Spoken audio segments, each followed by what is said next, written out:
MIB tashkilotini paydo bo'lishiga sabab ne?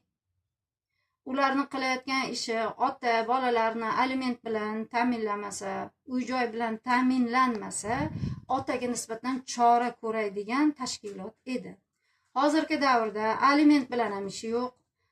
Ota uyini sotib ketyapti, bolalarni uydan chiqarib yuboryapti. MIB kelib chiqarib beryapti. Bu qanday tashkilot? Yosh bolalarga qarshi yollangan qo'shinmi bu?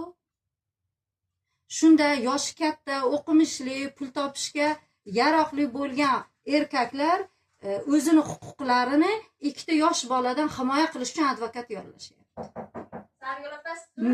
MIBni ham yollashyapti.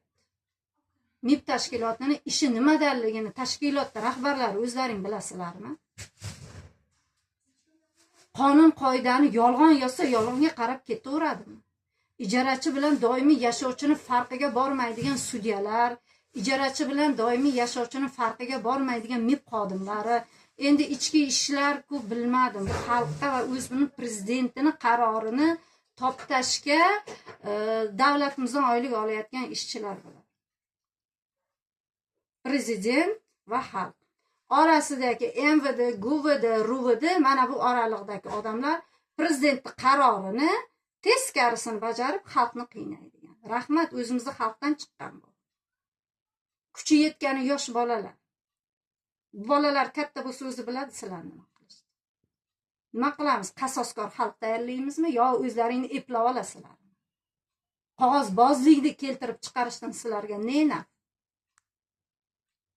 Ikkita bolani sotib yuborasizlar-yu uyga qo'shib.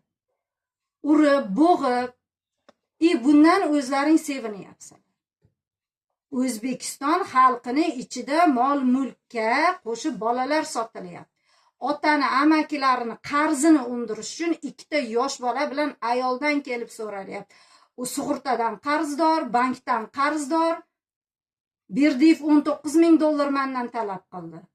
Uyni sotib olgan.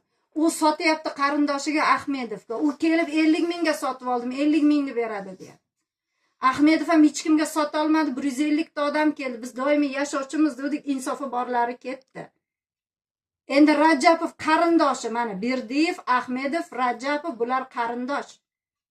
Yollangan bular. U mendan $40,000 so'rayapti. 15-16 yoshli qiz bilan 12-13 yoshli bolada bu avariyada uchrab yaroqsiz qolgan ayolni bu pullar nima qiladi?